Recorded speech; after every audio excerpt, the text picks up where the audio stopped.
I'm not letting that go unnoticed. Your chippy chips, I'm not letting that go unnoticed. I appreciate that. And also, I want to answer that question as well. That's a nice question. I like that. What do I want to achieve from doing Twitch and YouTube? Why did I switch on the camera? Well, originally, this is an opportunity to talk about me for another 15 minutes before the dog walk. Lovely.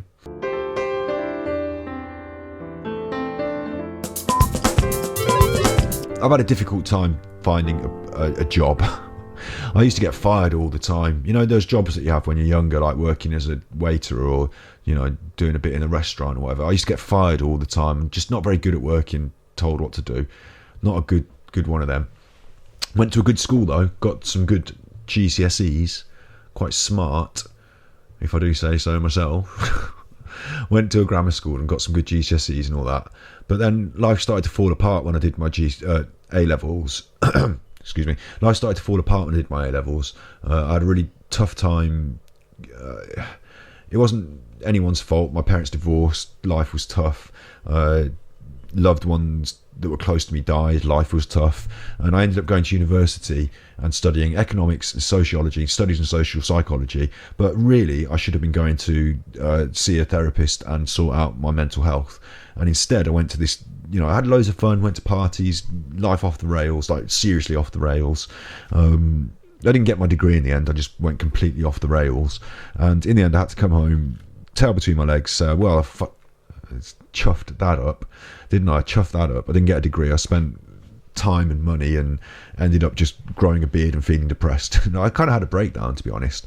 So at that time in my life, I had to say, look, pull your finger out now and we're going to have to do something. So I learned to become a hairdresser. I was a roofer at the time. I was really stuck for money. My dad runs a roofing business. I was doing labouring work on the roof. So I said, this roofing's like difficult. I wish I could do something else. I didn't get a degree, so maybe I could learn a different trade. So I became a hairdresser, mainly because it's indoors and it's nice and you talk to ladies and you know what I mean. It's nice, isn't it? Scott beard. Oh god, I got the beard. Yeah, I got to shave that off. So mainly it was I did hairdressing. Did hairdressing to be indoors and not have to do the heavy labour. But I also did some hard work to become a hairdresser. I learned I was a junior, and you know, it's not easy being a junior when you're already 20 years old and young girls think they're better than you and you've got attitude and this kicking off in the salon. There was a lot of hard work in hairdressing. Eventually, after about 5 years, I got all the college courses done, got all my certificates, got into the world of work, found it even more difficult because it is a hard job. And after 10 years of that, I had my own salon. I'd built up my own client base. I'd built up my own independence. I had my own salon. I'd been really lucky. This opportunity came up. It was a small place. I put my name above it. I started paying the bills. We progressed from just literally a plastic banner outside that said, you know, Scott Jessup Hair from now on. New owners. Well, I didn't own it. I paid the rent. You know, new manager, because it was a hairdresser. The manager chuffed off, and I said, "Oh, give me the chance. Give me the chance. Just let me pay the rent this month, and if I don't, chuff me off as well. But if I do, I'll pay the rent next month as well." And it went on from there. That went on for about 8 years. I think in total I did hairdressing for about 15 years. I can't remember exactly, but that was going on. That was going, I want to say, well. We built up to 2 or 3 other people working with me. I had apprentices, stylists. It meant I was responsible for all this other stuff, like their earnings as well. And it became really stressful. I was drinking a lot, drinking really heavily. Every day at work, as I finished work, I'd, you know, hit the beers, sit down in the park, but I would drink, you know, after work at the pub, wherever. I'd drink into the evening, then the next day I'd be up and at work and drinking again, and life was just down, like the sort of stuff we talk about on Mental Health Monday. You know, I was holding it together in one aspect, but in another aspect it was all falling apart. We had a credit crunch, business was tough. I wanted it to push on to a point where I could maybe open another shop, or at least I didn't have to be there every day so that the thing didn't fall apart. But it turned out I did have to be there every day, otherwise it fell apart, and it did fall apart a bit. So did I. So I'm happy to, again, I drew a line under this, and one day I think I had a relationship breakdown as well. Like I was dating someone and I was quite into them, and that broke down. And I just said, look, it was New Year, and I said, I'm not going to do this again. I'm not going to spend another hard month paying the rent and the bills and making sure that they've got clients and they've got clients, and hardly eating myself, and designing flyers and doing promos and getting people in the door and having hard work to do it. I was working every day of the week, and it became a burden that I was unwilling to carry. So I just said, I'm not doing it anymore. I went to the doctor, and I nearly had a breakdown as well. As I'm really stressed, and got mental health support, got help, and so at this point, where's this going? Where's this story going? Like, I haven't even got onto the internet, have I? At this point, I'm a fully grown person with 2 failures in life. 1, a degree that I didn't get. 2, a hairdressing. Well, it wasn't a failure. It was a huge success. I went from nothing to established proprietor in town, and decided to draw a line under it before it ruined my life. So I didn't get into any huge debts. I didn't, I could have had a worse breakdown. I could have done worse things than heavy drinking. But I drew a line under it. And the other thing I drew a line under was the drinking. I said, I'm not going to drink another drop. It's not helpful to me. I'm using it, I understood it. I'm using it to try and balance out this mental health issue. So I stopped drinking. That was really hard, because it turned out, even though I didn't say I was, like most people, I was kind of addicted to it. I was kind of an alcoholic. I used it all the time. I was naturally going to the pub with my mates instead of talking about my problems or whatever. Anyway, stopped the drinking. Absolutely cut it off. I still haven't touched a drop since then, and that's been about 5 years ago now. So what am I doing? I'm sat at home, right, and I've got a bit of money because I sold all the hairdressing chairs and all the hairdressing colour. I'm not completely skint, but I've only got like a little bit of money, and then that's it. Do you know what I mean? That's it. What am I going to do now? We're still cutting some hair. Still, a couple of ladies come to my house. We're still doing a bit of that, but really, like, what am I going to do? So at the time, I bought this equipment because I wanted to make an album. I always loved music, and I didn't care if I wasn't successful. I said to myself, at this point in my life, I can at least do this and try it, and if it doesn't work out, at least I tried it. So I bought the kit to really make the music. I bought a laptop that was capable of running Logic audio, and I'm looking around here because I've got stuff in this room. I've got like wires and cables and microphones and a guitar. So those sort of items. I always had guitars before, but I invested a little bit of money into my production tools, and I had a camera as well. Not a very good one back then, actually. A camera my dad had bought me for reasonably good. He bought it me for my birthday, my 30th birthday. That was a DSLR, not the sort of good cameras that people would use today, but back then it was reasonably good. So I had this kit. And I was like, I'm going to do something creative. I'm going to work on it. I'm going to, push it forward. It's going to be part of, who I am out in the world. Of course, the story is not that, is it? That's not the story. What happened was, during this time I was watching ASMR. I was using it because I was stressed. I needed to relax. I discovered it organically through YouTube. And my other friend, Matt, was making media film. We did media college together before we went to university. We both went to the same media college when we were 16. So I've got a qualification in media, an HNC. Doesn't mean anything. I've got a little qualification in media, but I know how to use these things. So he said to me, why don't you come and help me on my media project? I'm doing a documentary film, where I'm trying to put together the start of a documentary film. Can you come and help me use a microphone and this and that? Absolutely, yeah. I just started on that. So I started to get into media production through that lens, which became Eddie Strongman, which is on Netflix. It got onto Netflix. So I was suddenly the associate producer, cameraman and sound man for an established documentary that's on Netflix. Brilliant. And I got to meet Eddie Hall and all these strong men and go around the world. That was a beautiful time in my life. It was really wonderful. But at the same time, I was really struggling with giving up alcohol and making changes in my life. I was really finding it hard to sleep. It was a struggle to get through. So I appreciate the opportunity, and I did try to take it with both hands. And at the same time, I appreciate that I was not difficult, I was hard to be with sometimes, because I was like straight down the line, no drinking and sweating it out.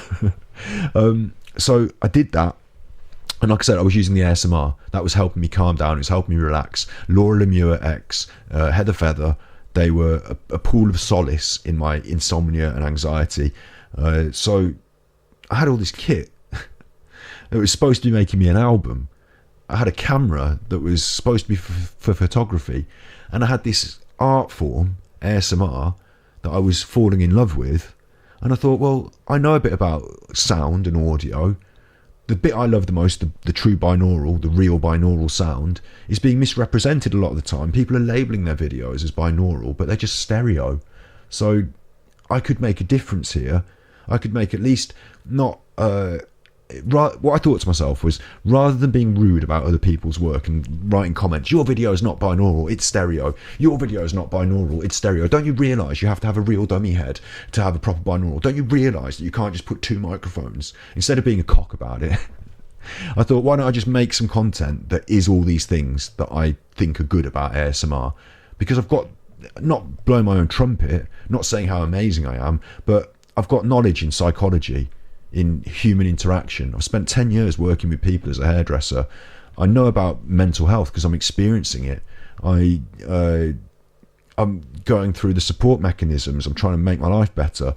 I'm using ASMR. I know about filming because I'm on a professional film job with like professional film people. They can teach me about the lenses and this and that. I know about sound production because I love music. So kind of put these things together and make some good ASMR videos. And the main point of it, the main reason for it, well, I'm not entirely, saying that it was to prove something to the ASMR world. Everyone who knows me knows I've got a bit about that in my character. I can be a bit of a cock sometimes when I'm passionate about the truth of the heart of the love of ASMR, and I hate the subscribe to me and I'll use this money to pay my bills, and I'll just whisper, and now I'm paying my bills. Oh, here's your tappy, pay me. I go on my rants. I do. But there you go. Look, my videos are artistic and therapeutic, so there you go. They're different. Yeah, I tried to put my heart and soul into making some art. Just like I tried to do with my album that never transpired.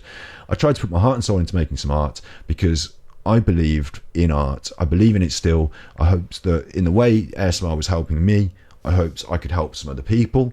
And I also, being a bit of a cock, wanted to make a statement about what was quality binaural, what was really true binaural sound, and what wasn't. But I wanted to make that statement in a non-cocky way, so that I wasn't pointing my finger at other people and saying you're not good enough, but instead was saying here is and I did the dummy head video, didn't I? I did my dummy head video because I wanted to teach everyone how to make a dummy head for no money at all. You don't have to spend loads of money to get expensive binaural microphones. You just have to drill a head shape and put the mics in it. So I did a fun video to share that. It was like, I felt at that point that my 3 or 4 videos would be everything. That would be all I did ASMR wise, that I presented some good ASMR, I tried to, some quality, and I showed people how to do it. So you don't have to mess about with your pretend stereo anymore. You can just make a dummy head. That's my gift to you. And that my gift to you is your gift to me, because now I can watch your videos and enjoy them more, because I love binaural sound, but I don't like it when you mislabel it. It makes me cry. It's nice, thank you, Nigel, that you like my songs, and capital K, thank you. We can look at my songs at a different time and talk about them at a different time, but and media, exhibition, art gallery, at that point in my life when I started doing the ASMR like that, I started to consider myself a whole artist, rather than just I'm a musician today, so I'm an artist. I'm a painter today, so I'm an artist. Today I'm making films, so I don't know what to call that. I just said fuff it, chuff it, I'm an artist, I'm going to create. And so from that point, and I'll tell you what was a huge thing was 25,000 people watched my Scuff video. 25,000. I've made songs that I've poured my heart and soul into, and I've crafted over months, and looked at videos and got advice, and I'm not the best. Oh, the battery ran out. Okay, wait, I'll get the battery, I'll change the battery. I knew it. Right, so I put all this energy into making it music, and of course I'm not complaining about this. I understand the world is like it is. If you're young and hip and you can get 1 million followers, and you can trend and all that other stuff, then you might get popular with your music. it's not really about, I'm not complaining, I'm not being bitter here. It's the same for so many other artists. It's not really about who's doing the best. I'm not the best musician, so I've got that against me as well. I haven't got the popularity, and I haven't got the so for me it's just a passion thing. I hope that some of the records are good and some people like them, great, but I put all that effort in, and what I'm trying to say is that and what you're saying here, look, didn't like some of the most famous works. It's interesting to see what catches on in popular culture. That's true. And I love some music that's not really popular. So I don't have to be popular to value it. I know that I value things that are not popular. So it's not like I'm trying to be PewDiePie or, name the most... KSI is a good example, isn't he? Now he's a rapper. Because it's a thing. I've been a rapper before... and I don't expose my rap to people as much because it's, for me, I don't know how to explain that. I love creating art, so I hoped that the music would be the thing. I spent all my teenage years emceeing at raves. I hoped the music would be the thing. I'm a really good DJ. I hoped that, but it wasn't. The ASMR took, and the amazing thing was, like I said, that seeing that response, and it wasn't just, I like this, you're good. It was, this is helping me, thank you. Seeing that was like, right, I'm going to do another one. And then when I was on that, as soon as I was on that, in the same way as I get this enthusiasm for the chuffing videos we do here, the ideas, I've got a whole load of notes about scripts and ideas for stream that we're going to do, that we're going to work on and move on to. I just suddenly, my ideas started to flow. I got into the zone. I'd make a really good ASMR video. What might be interesting? What no one else is doing? Have you thought about ASMR in this way? What if I tried this? And then after that, the what if I tried this was amazing as well, because you've got some response. You've got 5,000 or 10,000 people watching a video. It blows my mind. For me, that was huge popularity, massive, more than I could have ever hoped for on any form of my work. So, I didn't have to get a million. I didn't have to be a PewDiePie. Like I said, I was happy with that. It was an underground thing as well. It's not mainstream. It's not mainstream. I'm not trying to break the mainstream. Just trying to do my quiet little thing, and people are liking it. That's wonderful. And then I was like, how can we... When I started to realise that I was experimenting with the audience, that ASMR wasn't set in stone, that no one knew the rules, and they hadn't been carved out by the mainstream yet, that I could...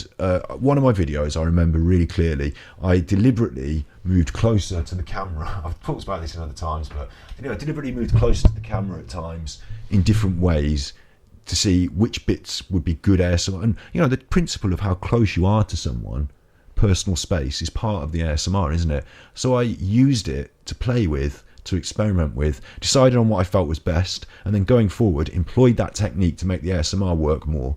So that trick, times that by everything I did, times that by all my ideas, and it was fun, and it was creative, and that's why I was doing that.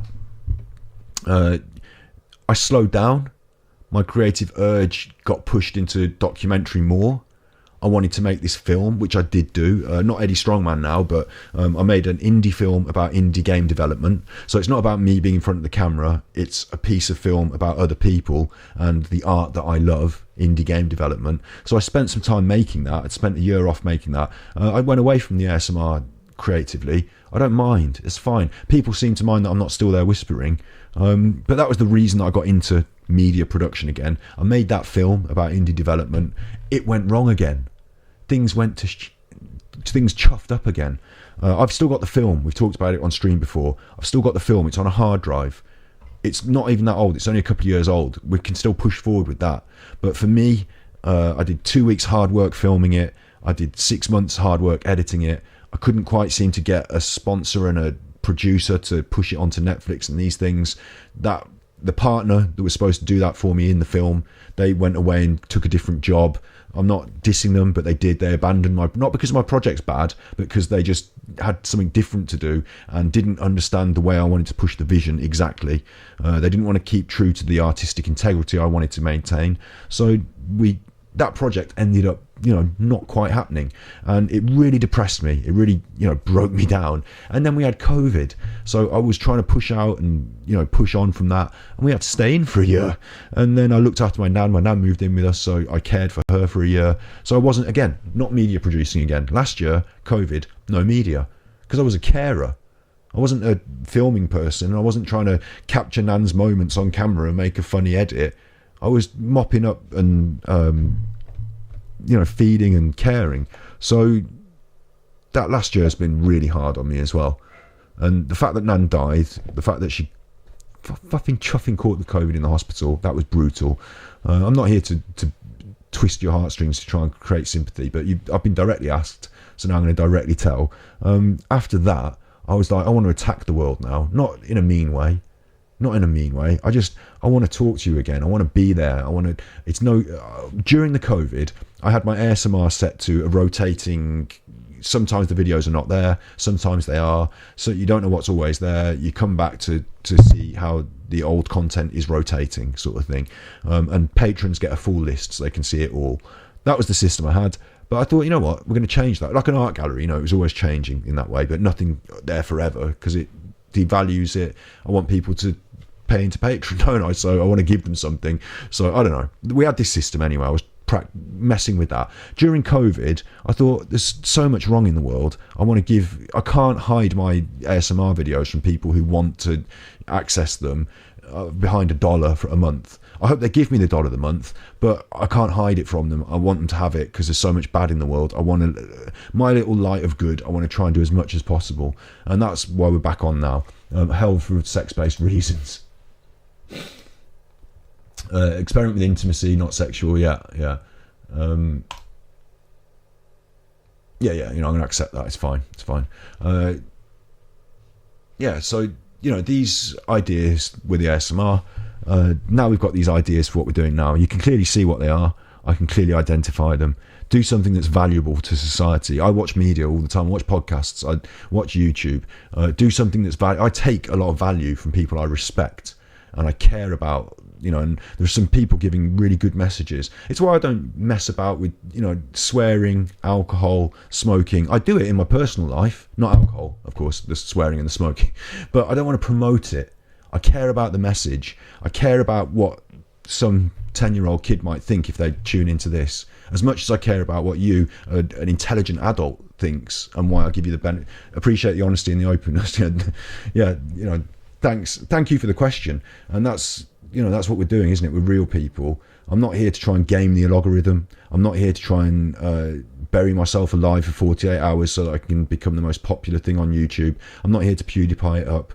I'm not here to be fake. I'm not here to subscribe and like. I don't even like the fact that I ask people to subscribe and like. I'm a curmudgeon at times. I can be angry. I can be dissatisfied with the world. I want to reach out my hands to hold, to offer that, to help people up. And I want to help people who have struggled, because I've struggled. That's what I want to do. And I'm really, like I said, I want to create media with value so that people find value in it. And I'll tell you what, one day I'm going to be dead, right? One day I'm going to be dead. We're all going to, aren't we? But one day I'm going to be dead. And when I'm dead, I wanted a statue. I want a statue. In my town, we've got loads of statues because Shakespeare's from where I live, Stratford. He's from where I live. Loads of statues for Shakespeare. And it's brilliant. It's art, it's culture, it's lovely. But, I don't think that, because what I was doing was cutting hair, I don't think that cutting hair is going to provide enough value to the world that they're going to make a statue out of me. I wasn't just cutting their hair. I was being their friend. I was being their, therapist at times. I was developing a relationship with people that live in my town over a period of weeks, months, years, see them all the time. Their hair, this about your hairdresser, don't you? They're a bit more than your hairdresser, aren't they? Maybe they're not. Maybe they are, whatever. That's what I was doing. So I want to establish that from what we're doing here. I want to reach out hands to help people up. I know what it's like to suffer. I know what it's like to try and make connections. I don't know. Ramble over. I'm not perfect. No one is. But I'm not going to try and sanitize this and polish it up too much. Obviously, I edit it for YouTube. I try and tickle the algorithm a little bit. I try and do a nice thumbnail. You've got to, otherwise no one will see any of it, and it's all been for nothing. But yeah, I'm on this end of the spectrum. So that's the manifesto is keep it real, do something that people value, and hopefully they will gain something from it in their lives. And from that, we can grow something that can become sustainable. And bottom line, I eat off a pittance. I live off these tips. I get government benefit money, which the money I earn gets taken off my benefit. So I get a very small amount of money every month. It's not about I want to make it financially sustainable. I'm not asking for a Lamborghini.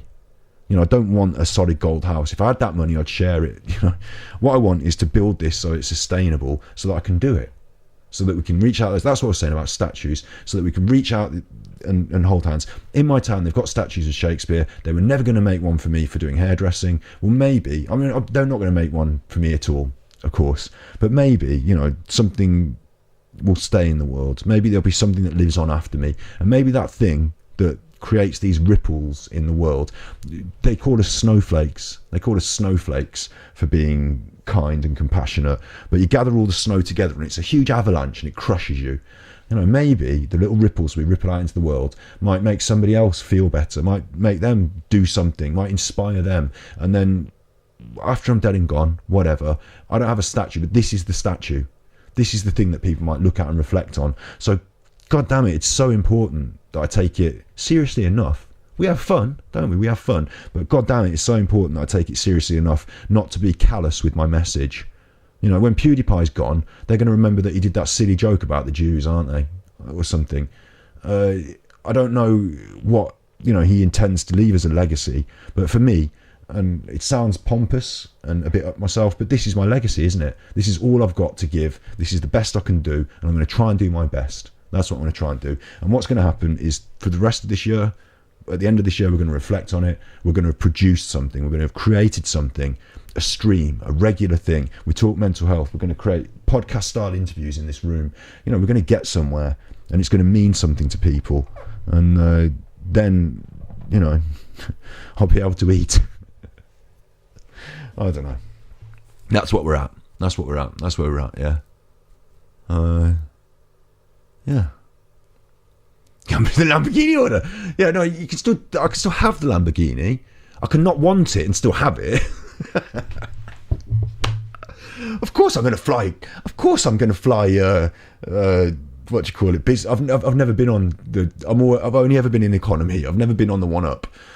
So of course I'm going to fly business or whatever it is. You know, except. No, I'm only kidding. I'm not looking for luxury. I just, yeah. We together are making a difference. And you know what? I have to say thank you one more time, because you have made the difference in my life. I said this as a joke before. I said this as a joke. That the thing I'm going to say now, that if I didn't do this, it's do this or kill myself. I said it as a joke, and Nigel knows it's not a joke. Nigel, it's not really a joke. What would I do otherwise? I can't go and work at McBurger. I can't, because I don't believe in what they do, and I don't want to be part of the economy of shame. I can't even go and work in your average restaurant because they serve so much animals.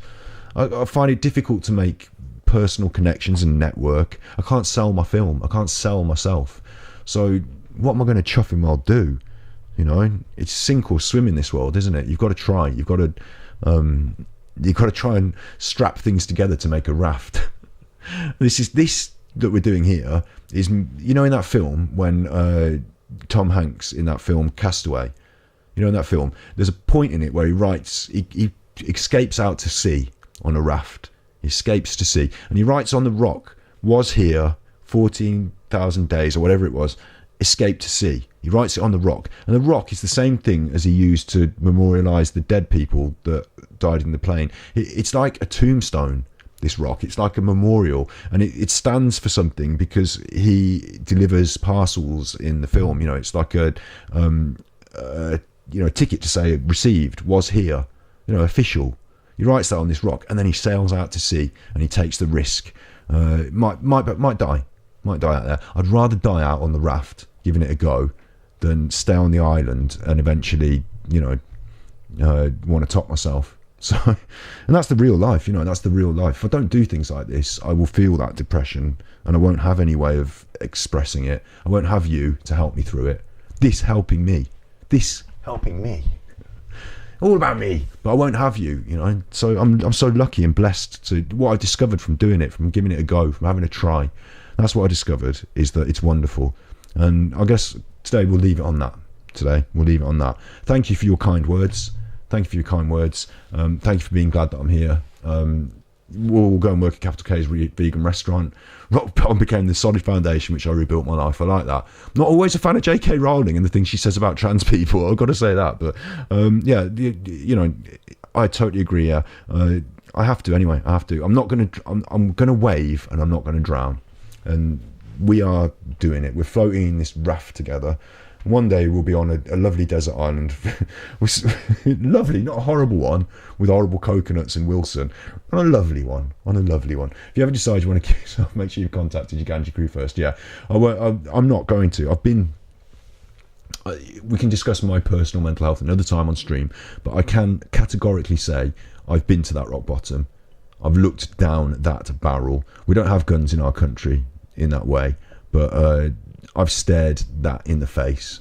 I've made my decisions, and I've come out the other side. So that's why I can be here and talk about it. I'm not qualified as a professional, but I damn well know how it feels. So I'm not going to kill myself. I'm going to go through every struggle that we can go through, and that's how I'm able to hold out my hand. Even though I'm struggling as well, I'm holding on to that ladder with the other hand, and I'm never letting go.